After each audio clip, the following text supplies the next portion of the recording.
നമസ്തേ, എല്ലാവർക്കും ഭാരതദർശനം യൂട്യൂബ് ചാനലിലേക്ക് സ്വാഗതം. പലർക്കും എൻ്റെ പേര് അറിയില്ല എന്ന് പറയാറുണ്ട്, ചാനൽ കാണാറുണ്ട്, നിങ്ങളുടെ പേര് എവിടെയും പറയാറില്ല എന്ന്. അതുകൊണ്ട് ഞാൻ പറയുകയാണ്, എൻ്റെ പേര് ദീപ നായർ. ഞാൻ സദ്ഗുരു മോഹൻജിയുടെ ഫോളോവറാണ്. അപ്പോൾ ഇന്ന് ഞാൻ വന്നിരിക്കുന്നത് വളരെ വിലപ്പെട്ട ഒരു ഗിഫ്റ്റുമായിട്ടാണ്. എനിക്ക് ഇന്ന് കിട്ടിയ ഈ ഒരു ഗിഫ്റ്റാണിത്. The divine couple. കണ്ടോ?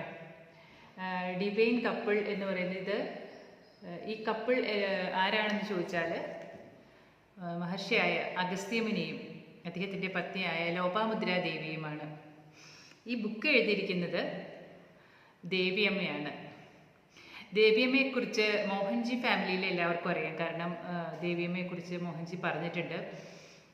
മോഹൻജിക്ക് വളരെ ബഹുമാന ആദരങ്ങൾ, ഒരുപാട് സ്നേഹവും ഉള്ളൊരു അമ്മയാണ്. അമ്മയായി തന്നെയാണ് ദേവിയമ്മയെ പറ്റി കണക്കാക്കുന്നത്. ദേവിയമ്മയുടെ ജീവിതം തന്നെ വളരെ അത്ഭുതകരമാണ്. ഇങ്ങനെയുള്ള വളരെ അൺഅസ്യൂമിങ് ആയിട്ടുള്ള, എന്താ പറയുക, ഒട്ടും അറിയപ്പെടാൻ ആഗ്രഹിക്കാതെ ഒതുങ്ങിക്കൂടി ജീവിക്കുന്ന വലിയൊരു സിദ്ധയോഗിയാണ് ദേവിയമ്മ. അമ്മയുടെ ജീവചരിത്രത്തെ പറ്റി പറയുകയാണെങ്കിൽ 15 വയസ്സിൽ അഗസ്ത്യ മഹർഷി ദേവിയുടെ മുമ്പിൽ പ്രത്യക്ഷപ്പെടുകയാണ് ഉണ്ടായത്. നേരിട്ട് പ്രത്യക്ഷപ്പെട്ടിട്ട് അമ്മയ്ക്ക് അനുഗ്രഹം നൽകി. ഞാൻ കൂടെ ഉണ്ടാവും എന്ന് പറഞ്ഞ് അമ്മയെ അനുഗ്രഹിച്ചിട്ട് പോവുകയാണ് ചെയ്തത്. 15 വയസ്സേ ഉള്ളൂ അന്ന് അമ്മയ്ക്ക്. അതിനുശേഷം അമ്മയ്ക്ക് ഒരുപാട് പരീക്ഷണങ്ങളിലൂടെ അമ്മ കടന്നു പോയിട്ടുണ്ട്. പക്ഷെ ആ സമയത്തൊക്കെ അമ്മയുടെ ഗുരുവായ അഗസ്ത്യ മഹർഷിയും ലോപാമുദ്രാദേവിയും കൂടെ ഉണ്ടായിരുന്നു. അമ്മ ഒരു നല്ല ശുദ്ധ ഭക്തിയോടുകൂടി ഒരിക്കലും എന്തുകൊണ്ട് എനിക്കിങ്ങനെ, എന്താണ് ഇങ്ങനെ എന്നൊന്നും ചോദിക്കാതെ തനിക്ക് നേരിടേണ്ടി വന്ന എല്ലാ പരീക്ഷണങ്ങളെയും സഹിച്ചു. അമ്മയുടെ ആ ധൈര്യം, ഇതെല്ലാം സഹിച്ച് മുമ്പോട്ട് പോകാനുള്ള ആ ധൈര്യം. ഇതിലെ പ്രത്യേകത എന്താണെന്ന് വെച്ചാൽ, അമ്മ ഈ 15 വയസ്സിൽ മഹർഷിയെ കണ്ടു. ഈ പരീക്ഷണങ്ങളെല്ലാം കഴിഞ്ഞു. ഈ 15 വയസ്സിൽ കണ്ടതിന് ശേഷം അമ്മ എവിടേക്കും പോയിട്ടില്ല. അമ്മയുടെ ആ ഒരു അപ്പാർട്ട്മെൻറ്റ്, ബാംഗ്ലൂരുള്ള വൈറ്റ് ഫീൽഡിലുള്ള ഒരു അപ്പാർട്ട്മെൻ്റ് ഉണ്ട് ദേവിയമ്മയുടെ.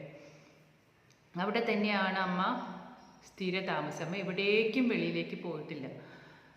ഒന്ന് ആലോചിച്ച് നോക്കി, എത്രയോ വർഷങ്ങളായി എവിടെയും പോവാതെ എല്ലാവരും അമ്മയെ കാണാൻ അങ്ങോട്ടേക്ക് ചെല്ലുകയാണ്. ഇപ്പോൾ മോഹൻജി അമ്മയെ കണ്ടതിന് ശേഷം അമ്മയെ കാണാനായിട്ട് മോഹൻജി ഡിവോട്ടീസ് ധാരാളം ചെല്ലാറുണ്ട്. അമ്മയുടെ ആ ഒരു സ്നേഹം, ആ ഒരു സ്നേഹ വലയത്തിൻ്റെ ഉള്ളിലേക്ക് ചെന്നാൽ, ഞാൻ 2 വർഷം മുമ്പ് ബാംഗ്ലൂർ പോയപ്പോൾ മോഹൻജിയാണ് എന്നോട് പറഞ്ഞത് ദേവിയമ്മയെ പോയി കാണാൻ. ശരിക്കും മോഹൻജിയെ കാണുന്നതിന് മുമ്പ് ഞാൻ ദേവിയമ്മയാണ് പോയി കണ്ടത്. അത്രയ്ക്കുണ്ട് മോഹൻജിക്കുള്ള ആ ഒരു ആദരവ്. അപ്പോൾ അമ്മയെ പോയി കണ്ടപ്പോൾ ഞാൻ തനിച്ചാണ് പോയത് അമ്മയുടെ അടുത്തേക്ക്.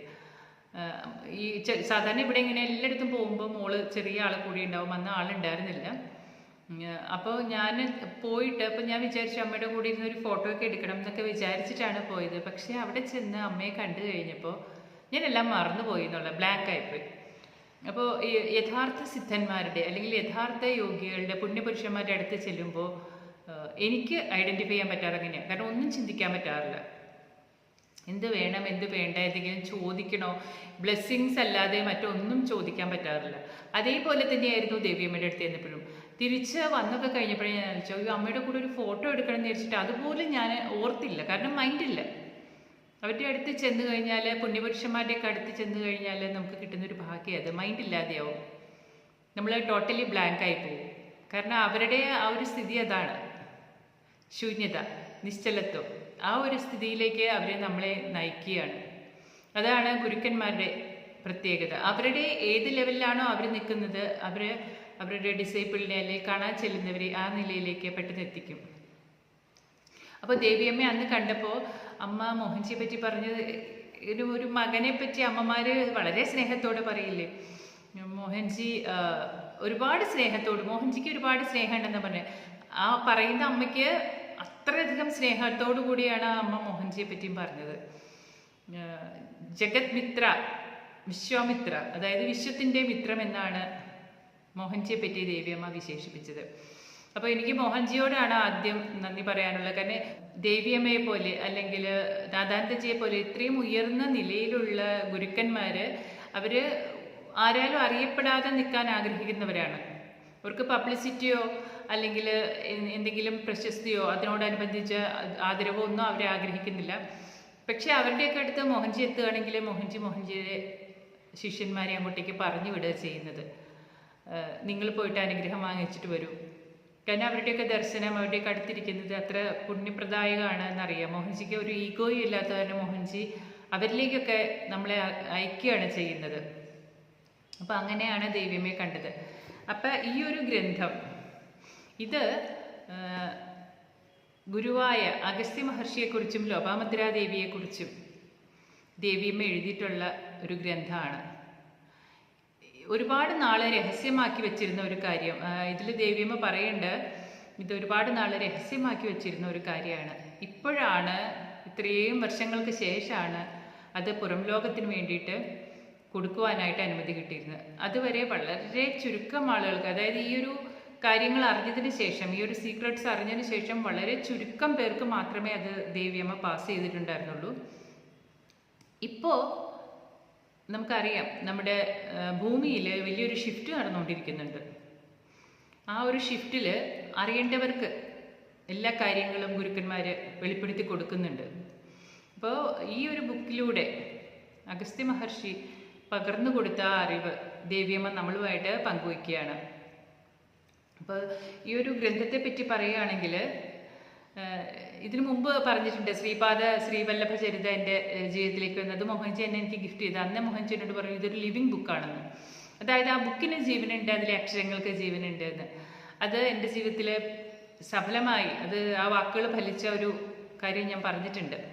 അതേപോലെ തന്നെ ഒരു ലിവിങ് ബുക്കാണ് ഈ ഡിവൈൻ കപ്പിൾ എന്ന് പറയുന്നത് എന്നാണ് ദേവിയമ്മ പറയുന്നത്. ഇത് നമ്മുടെ കയ്യിൽ ഇരിക്കുമ്പോൾ തന്നെ നമുക്ക് അനുഗ്രഹം കിട്ടുകയാണ്. ഈ ബുക്കിന് വലിയൊരു എനർജി ഉണ്ട്. അപ്പം ഞാനിതിന് ഓർഡർ ചെയ്തിട്ട് ഒരാഴ്ചയായി. ഈ ബുക്ക് ഇന്ന് ഫ്രൈഡേ, ഇന്ന് രാവിലെ എനിക്കിത് കിട്ടി. ഇത് കിട്ടിയിട്ട് ഒരു രസം എന്താ വെച്ചാൽ, എന്നെ കാണാനായിട്ട് എറണാകുളത്ത് നിന്ന് ബെറ്റിയും ഹസ്ബൻഡും കൂടെ വന്നിട്ടുണ്ടായിരുന്നു. അന്ന് നമ്മുടെ മോഹൻജി ഗ്രൂപ്പിലുള്ളതാണ്. കുറേ നാളായിട്ട് ബെറ്റി വരണം, ഞാൻ ബെറ്റിയുടെ വീട്ടിലേക്ക് പോവാം എന്നൊക്കെ പ്ലാൻ ചെയ്തിട്ടുണ്ടെങ്കിൽ ഇന്നാണ് വരാൻ പറ്റിയത്. അപ്പോൾ ബെറ്റിയും ബെറ്റിയുടെ ഹസ്ബൻഡും കൂടി വന്നത് ഈ ഒരു ബുക്ക് കിട്ടിയ ഉടനെ തന്നെയാണ്. അപ്പോൾ ഞാൻ പെട്ടെന്ന് വിചാരിച്ചു ഒരു ഡിവൈൻ കപ്പിൾ എന്നൊരു ബുക്ക് വരികയും ചെയ്യും, അതിൻ്റെ ഒപ്പം തന്നെ ഒരു കപ്പിൾ എന്നെ കാണാൻ വരികയും ചെയ്യുകയാണ്. സാധാരണ കപ്പിളായിട്ട് ആരും വരാറില്ല. സ്ത്രീകളാണ് നമ്മുടെ മെഡിറ്റേഷൻ ഗ്രൂപ്പിൽ കൂടുതലും. ഭർത്താക്കന്മാർക്ക് മിക്കവർക്കും ഒരു 90% ആൾക്കാർക്കും ഇഷ്ടമല്ല ഭാര്യമാർ സ്പിരിച്വാലിറ്റിയിലേക്ക് കൂടുതൽ പോകുന്നത്. അവരുടെ കംഫർട്ട് സോണിന് എന്തെങ്കിലും കുറവ് വരുമെന്നൊക്കെ വിചാരിച്ചിട്ടായിരിക്കാം. ഒന്ന് തൊഴുതു, അമ്പലത്തിൽ പോയി നാമം ചോദിച്ചു, അതിനപ്പുറത്തേക്ക് യഥാർത്ഥ സ്പിരിച്വാലിറ്റിയിലേക്ക് ഭാര്യമാരെ കടക്കുമ്പോൾ മിക്കവാറും പ്രശ്നം ഉണ്ടാക്കുന്നത് ഹസ്ബൻഡാണ്. അല്ലെങ്കിൽ അവർ കൂടെ വരാറൊന്നുമില്ല. എന്നെ കാണാനായിട്ട് സ്ത്രീകൾ തനിയാണ് മിക്കവാറും വരാറ്. അപ്പം ഞാൻ പറയാം, ഇതിൽ അത്ഭുതമൊന്നുമില്ല. രണ്ടുപേരും കൂടി ഒരുമിച്ച് സ്പിരിച്വാലിറ്റിയിലേക്ക് കയറുന്ന വളരെ ചുരുക്കമാണ്. ഒരാൾ സപ്പോർട്ടായിട്ട് നിന്ന്, ഭാര്യയുടെ സപ്പോർട്ടായിട്ട് ഭർത്താവും, ഇനി ഭർത്താവ് സ്പിരിച്വാലിറ്റിയിലേക്ക് പോകുമ്പോൾ മിക്കവാറും ചിലപ്പോൾ ഭാര്യമാർ പ്രശ്നം ഉണ്ടാക്കാറുണ്ട്. അങ്ങനെ പരസ്പരം താങ്ങും തള്ളുമായിട്ട് സ്പിരിച്വാലിറ്റിയിൽ നിൽക്കുന്ന വളരെ കുറച്ച് പേരേ ഉള്ളൂ. ഡിവൈൻ കപ്പിൾ എന്ന് തന്നെ അവരെ പറയാം. അപ്പോൾ ഇതിൽ ലോപാമുദ്രാദേവിയും അഗസ്ത്യ മഹർഷിയും പോലെ തന്നെ പെട്ടെന്ന് എനിക്ക് ഇവർ വന്നപ്പോൾ ഞാൻ ഓർത്തു, ഇവരും വളരെ ഡിവൈനായിട്ടുള്ള ഒരു കപ്പിളാണ്. കാരണം അല്ലെങ്കിൽ ഇവരൊരുമിച്ച് ബെറ്റി ഹസ്ബൻഡും കൂടെ ഒരുമിച്ചാണ് ആദ്യ ശങ്കരാചാര്യ ട്രസ്റ്റിൻ്റെ ആ പ്രോഗ്രാമിന് വന്നത് കാലടിയിൽ. അന്നാണ് ഞാൻ ബെറ്റി ആദ്യമായിട്ട് കാണുന്നത്. ഇപ്പോൾ ഇന്നും എന്നെ കാണാനായിട്ട് വന്നപ്പോൾ ഇവർ രണ്ടുപേരും കൂടെ ഒരുമിച്ചാണ് വന്നത്. അപ്പം ഞാൻ പറഞ്ഞു, നിങ്ങൾ ഈ ഒരു ബുക്ക് വന്നതിൻ്റെ പുറകെ നിങ്ങൾ വന്നല്ലോ. അപ്പോൾ അതിലൊരു അതിശയം എന്താണെന്ന് വെച്ചാൽ, കുറച്ച് ദിവസങ്ങൾക്ക് മുമ്പാണ് ബെറ്റിയും ഹസ്ബൻഡും കൂടി അരൂരുള്ള ഒരു ആശ്രമത്തിൽ പോയത്. അവിടെ അഗസ്ത്യ മഹർഷിയുടെയും ലോപാമുദ്രാദേവിയുടെയും പ്രതിഷ്ഠയുണ്ടായിരുന്നു. ഒരാഴ്ച എങ്ങാണ്ടായിട്ടുള്ളൂ അവർ പോയിട്ട് വന്നിട്ട്. അപ്പോൾ അവരവിടെയൊക്കെ തൊഴുത് പ്രാർത്ഥിച്ചിട്ടാണ് വന്നത്. ഞാൻ പറഞ്ഞു, ഇതാണ് ഇപ്പോൾ തൊട്ട് മുമ്പ് ഞാൻ വായിച്ച വസുദേവസ്വാമിയുടെ ആ ഒരു ആത്മകഥയിലും അങ്ങനെ ഒരു വാക്ക് പറയുന്നുണ്ട്, മോഹൻജി പറഞ്ഞു എന്ന്. നാഥസമ്പ്രദായത്തിൻ്റെ ഒരു പ്രത്യേകതയാണ് ഡിവൈൻ സിൻക്രോണിസിറ്റീസ് നമ്മൾക്കിങ്ങനെ കാണിച്ചു തരുന്നത്. അതുപോലെ ഒരു ഡിവൈൻ സിൻക്രോണിസിറ്റി ആയിട്ട് ഞാനിത് കാണുകയാണ്. അവർ ക്ഷേത്രത്തിലൊക്കെ പോയി തൊഴുതിട്ട് ഇന്ന് കാണാൻ വന്ന് വളരെ സന്തോഷമായിട്ട് ഞങ്ങളൊരു സത്സംഗമൊക്കെ നടത്തിയിട്ടാണ് ഇപ്പോൾ ഞാൻ ഈ ഒരു ബുക്ക് നിങ്ങൾക്ക് പരിചയപ്പെടുത്തുവാനിരിക്കുന്നത്. അപ്പോൾ ഈ ഒരു ബുക്ക് എനിക്ക് ഇന്ന് കിട്ടിയിട്ടേ ഉള്ളൂ. ഇതിനെപ്പറ്റി ദേവിയമ്മ പറഞ്ഞ ഒരു വീഡിയോ ഉണ്ട്. അപ്പോൾ ആ ഒരു വീഡിയോ ഞാൻ നിങ്ങൾക്ക് വേണ്ടിയിട്ട് ഇവിടെ കാണിക്കുന്നുണ്ട്. അപ്പോൾ ഇംഗ്ലീഷ് അറിയാത്തവർക്ക്, ദേവിയമ്മ കർണാടകത്തിലാണ് താമസിക്കുന്നത്. അപ്പം ദേവിയമ്മ ഇംഗ്ലീഷിലാണ് പറഞ്ഞിട്ടുള്ളത്. ഞാൻ നിങ്ങൾക്ക് വേണ്ടി മലയാളത്തിൽ ട്രാൻസ്ലേറ്റ് ചെയ്ത് തരാം. This is the book called The Divine Couple. It's a story of Lord Agastya and Devi Lopamudra. And I got this message many years ago. So one of my friends said, everybody should know about this. So in the beginning I gave to very few selected people. It was going on for 10 years. And now my mother gave the permission so that everybody could know. And the title is The Divine Couple. It's how they lived in world, what they suffered and what they teach for us. And what we learn in their stories, all it is in their life history. So to understand their purity and the pure love they lived in Satya Yuga, many people say it's very hard to digest because this is Yuga Dharma changed. And so a lot of changes are there in life pattern. So what Amma says, just know that how we lived, all the Maharishis and Rishi Patnis lived in Satya Yuga. This is just to know the way we live. I'm not asking that you should also follow the same and live like that. It's not that easy to live like that. But it just life history of us. A couple lived in that yuga like this, understanding and respecting husband and husband respecting the wife, and the way whatever he followed, she followed him. Whatever she wants, she really fulfilled. So this is main about their history. So I want everybody to read this book and enjoy. And I'll thank everybody also. Those sometimes they don't have time to read. They just buy the book and keep at home. Thanks for all of them, because even if you keep the book at home, it's their energy. And once you start reading, you really can connect with Agastya and Devi Lopamudra as a divine parent. I'm not asking them to follow whatever they did, accept them as God or God, nothing like that. It's my experience which I have given to the world, and people should understand and just follow, just read, and from the soul point of view, accept that they are the soul parents. And nothing more to say about it. I'm so thankful to all of you for reading and accepting and buying the book. Thank you for everything. And thank you, Deepa. I heard you have a special channel, so I'm so happy that you're going to release this. So I bless everybody, and I really appreciate everybody, because Guru Light has published. So my greatest and deepest gratitude to Mohanji and Rajesh Kamath, who really made me to do this. So lots of love and blessings to all of you from my heart. അപ്പോൾ ഈ ഒരു ഗ്രന്ഥത്തെ പറ്റി ദേവിയമ്മ ഇംഗ്ലീഷിൽ പറഞ്ഞതിൻ്റെ ഒരു രത്നച്ചുരുക്കം ഇതാണ്. ഈ ഒരു ഗ്രന്ഥം ഇതിലേക്ക് വേണ്ട അറിവുകൾ അമ്മയ്ക്ക് ഒരുപാട് നാൾ മുമ്പാണ് കിട്ടിയത്. പക്ഷേ അത് പരസ്യമാക്കുവാനായിട്ട് അന്ന് അനുവാദമുണ്ടായിരുന്നില്ല. അപ്പോൾ ലോപാമുദ്ര ദേവി അനുവദിച്ചിട്ടുള്ള വളരെ ചുരുക്കം പേർക്ക് മാത്രമേ അന്ന് ഈ അറിവുകൾ അമ്മ പങ്കുവച്ചിരുന്നുള്ളൂ. പക്ഷേ അടുത്ത കാലത്ത് ഇത് എല്ലാവർക്കും വേണ്ടി പങ്കുവയ്ക്കുവാനുള്ള ഒരു അനുമതി അമ്മയ്ക്ക് കിട്ടുകയാണ് ഉണ്ടായത്. അതുകൊണ്ടാണ് അമ്മ ഇത് പങ്കുവയ്ക്കുന്നത്.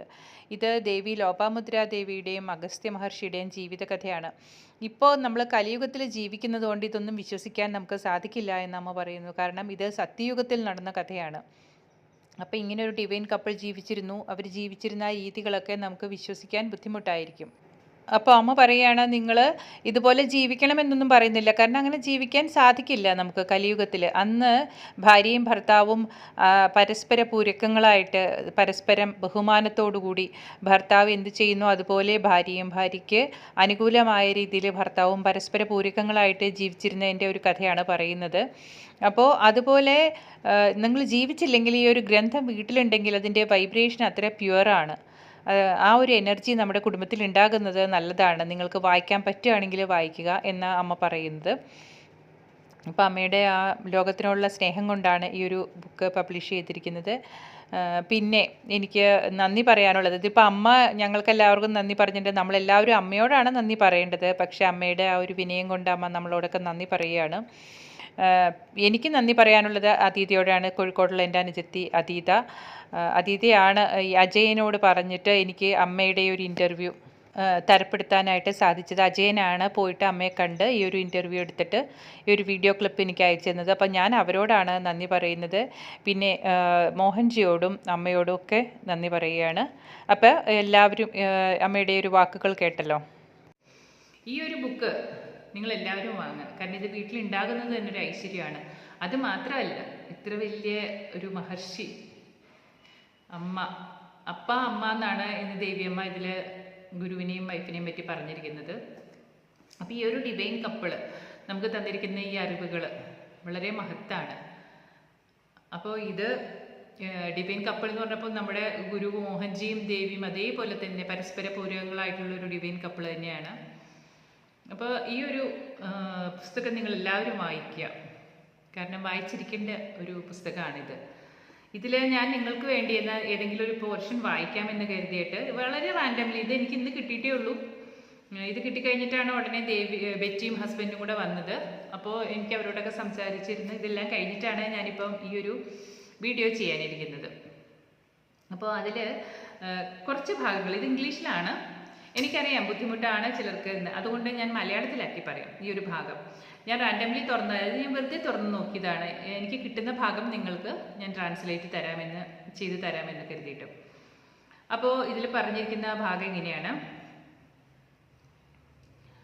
കലിയുഗത്തിൻ്റെ തുടക്കം എന്ന് പറയുന്നത് ഭഗവാൻ കൃഷ്ണൻ തൻ്റെ ശരീരം വിട്ടു പോകുന്നതോടുകൂടിയാണ്. അപ്പോൾ ആ സമയത്ത് കലിയുഗം ആരംഭിച്ചു. ഭഗവാൻ പോയതോടുകൂടി ഭഗവാനോടൊപ്പം ഒരുപാട് സിദ്ധ ഗുരുക്കന്മാരും ഈ ഭൂലോകം വിട്ട് സൂക്ഷ്മലോകങ്ങളിലേക്ക് ശരീരം വിട്ടിട്ട് അവർ പോവുകയും ചെയ്തു. പലരും മഹാസമാധി പ്രാപിച്ചു. കാരണം ഭഗവാനോടൊപ്പം ചിലവഴിക്കാനായിട്ടായിരിക്കാം അവർ വന്നത്. അതായത് കലിയുഗത്തിൻ്റെ ആരംഭത്തോടുകൂടി ഭൂമിയുടെ ഊർജം വളരെയധികം താഴേക്ക് താണുപോയി. അതുവരെ ഉണ്ടായിരുന്ന ഭഗവാന്റെ പ്രസൻസ് കൊണ്ടുണ്ടായിരുന്ന ഹൈ എനർജി എല്ലാം പോയി. അപ്പോൾ ആ ഒരു അന്തരീക്ഷം, വളരെ കുറഞ്ഞ ഫ്രീക്വൻസിയിലുള്ള ഈ ഒരു അന്തരീക്ഷം ഇവോൾവ് ചെയ്ത ഉയർന്ന ഗുരുക്കന്മാർക്ക് താമസിക്കാൻ യോഗ്യമല്ലാതായി. അതോടുകൂടി എല്ലാവരും ഈ ഭൂലോകം വിട്ടുപോയി. അഗസ്ത്യമുനിയും ലോപാമുദ്രാദേവിയും അന്ന് ഭൂലോകത്തിലുണ്ട്. അങ്ങനെ ഇരിക്കുമ്പോൾ, ഞാനിത് വളരെ ചുരുക്കിയാണ് പറയുന്നത് കേട്ടോ, അമ്മ എക്സ്പ്ലെയിൻ ചെയ്ത് പറഞ്ഞിട്ടുണ്ട്. ഞാൻ നിങ്ങൾക്ക് മലയാളത്തിലേക്ക് ട്രാൻസ്ലേറ്റ് ചെയ്യുന്ന പദാനുപദം ട്രാൻസ്ലേറ്റ് ചെയ്യുകയല്ല, ചുരുക്കം പറഞ്ഞു തരികയാണ്. കാരണം ഇത് നിങ്ങൾക്ക് തരാൻ വേണ്ടിയിട്ട് അമ്മ തുറന്നു കാണിച്ച ഒരു പേജാണ്. അപ്പോൾ ഒരു ദിവസം ലോപാമുദ്രാദേവി തൻ്റെ ഭർത്താവായിട്ടുള്ള അഗസ്ത്യമുനിയുടെ അടുത്ത് എന്നിട്ട് പറഞ്ഞു, നമുക്ക് ഒരു ഇന്നർ വേൾഡ് ക്രിയേറ്റ് ചെയ്യാം, നമുക്ക് ഇന്നർ വേൾഡിലേക്ക് പോകാം, ഭൂലോകത്തിൽ നമുക്ക് ആവശ്യമുള്ളവരെ നമുക്ക് അവിടെ നിന്നിട്ട് ഗൈഡ് ചെയ്യാം, അതല്ലേ നല്ലത്, ഇനി ഇവിടെ നിൽക്കണ്ട എന്നുള്ള അർത്ഥത്തിൽ ദേവി പറഞ്ഞു. അപ്പോൾ മുനി അതിന് സമ്മതിച്ചു. പിന്നീടും അമ്മ പറയുകയാണ്, നമുക്കൊരു ഇന്നർ വേൾഡ് സൃഷ്ടിക്കാം, അവിടെ വളരെ ഇന്നസെൻ്റ് ആയിട്ടുള്ള കുട്ടികളെ നമുക്ക് സൃഷ്ടിക്കാം, അവിടെ സിദ്ധന്മാരെയും സൃഷ്ടിക്കാം. വളരെ ഇന്നസെൻ്റ് ആയിട്ടുള്ള കുട്ടികൾ ഉണ്ടാവുമ്പോൾ നമുക്ക് അവരുടെ സ്നേഹം, ആ ഒരു അഫെക്ഷൻ എല്ലാം നമുക്ക് അനുഭവിക്കാം. ഈ സിദ്ധപുരുഷന്മാരെ പോലെ തന്നെ അവരെയും നമുക്ക് പ്രൊട്ടക്റ്റ് ചെയ്ത് അവരെ പരിപാലിക്കാം എന്ന് പറയുകയാണ്.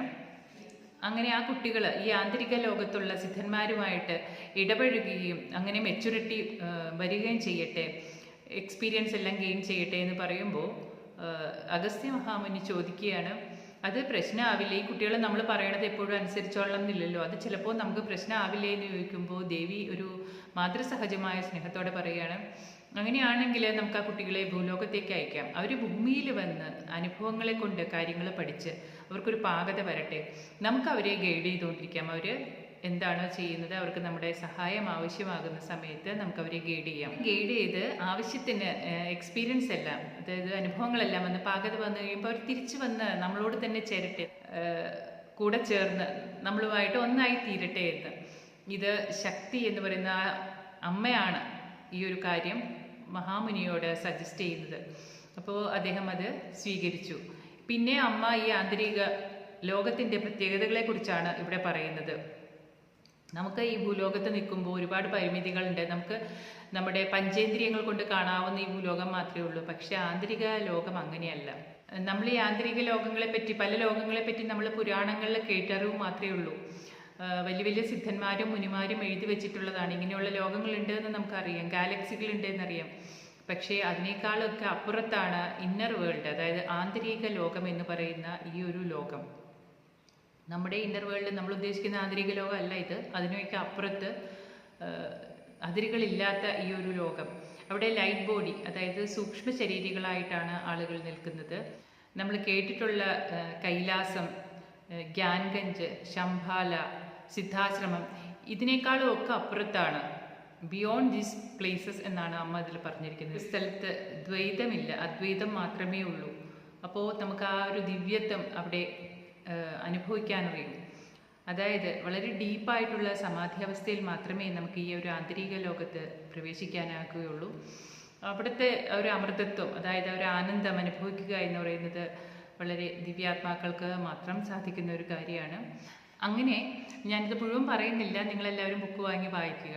അതായത് ഈ ഒരു ആന്തരിക ലോകത്തെപ്പറ്റി, മനോഹരമായ ഈ ഒരു ലോകത്തെ പറ്റിയാണ് അമ്മ ഇവിടെ പറയുന്നത്. അമ്മ പറയുന്ന മറ്റൊരു കാര്യം കൂടിയുണ്ട്. നമ്മുടെ ഈ ഭൂമിയിലെ വളരെ വർഷങ്ങൾ എന്ന് പറയുന്നത് ആന്തരിക ലോകത്ത് വളരെ നിമിഷങ്ങൾ മാത്രമേ ഉള്ളൂ. ഭൂമിയിലെ നീണ്ട വർഷങ്ങൾ എന്ന് പറയുന്നത് ഈ ആന്തരിക ലോകത്തെ നിമിഷങ്ങളായിരിക്കാം. ഭഗവാൻ ശിവൻ ഒരിക്കലും ഇരുന്നിട്ട് പറഞ്ഞു, ഭഗവാൻ വിഷ്ണു രാമനായിട്ട് അവതാരമെടുത്തിരിക്കുന്നു. അടുത്ത നിമിഷം ഭഗവാൻ ശിവൻ എഴുന്നേറ്റ് നിന്നിട്ട് പറയുകയാണ്, രാമൻ കാട്ടിലേക്ക് പോയി. ഒരു സ്റ്റെപ്പ് മുന്നോട്ട് വെച്ചിട്ട് പറയുകയാണ്, ഭഗവാൻ രാവണനെ നിഗ്രഹിച്ചു കഴിഞ്ഞിരിക്കുന്നു. അത്രയേ ഉള്ളൂ. അതായത് ഇതൊരു എക്സാമ്പിളായിട്ട് പറയണം. അത്രയേ ഉള്ളൂ നമ്മുടെ ഈ ഒരു ലോകത്തെ, മനുഷ്യലോകത്തെ 14 വർഷം എന്നൊക്കെ പറഞ്ഞാൽ ഭഗവാന് ഒരു നിമിഷമേ ഉള്ളൂ. അതാണ് ആന്തരിക ലോകത്തിൻ്റെ പ്രത്യേകത. ഇങ്ങനെയുള്ള ആന്തരിക ലോകത്തെ പറ്റിയാണ് ഇപ്പോൾ നിങ്ങൾക്ക് വായിക്കാനായിട്ട് എനിക്ക് നിയോഗം ഉണ്ടായത്. അപ്പോൾ അമ്മയുടെ ഗ്രന്ഥം എല്ലാവരും വാങ്ങി വായിക്കുക. അറിവിൻ്റെ ഒരു മഹാസാഗരമാണ് ഈ ബുക്ക്. നമുക്ക് ഇങ്ങനെയുള്ള ഒരു അമ്മയെ കാണാനായിട്ടും ഈ അമ്മയുടെ ഒരു ബുക്ക് കിട്ടുവാനും ഭാഗ്യം കിട്ടിയത് വലിയൊരു അനുഗ്രഹമായിട്ട് ഞാൻ കരുതുകയാണ്. ഞാനൊരു വീഡിയോ ചെയ്യാൻ വേണ്ടിയിട്ട് അമ്മയ്ക്ക് ഫോൺ ചെയ്തിട്ടുണ്ടായിരുന്നു.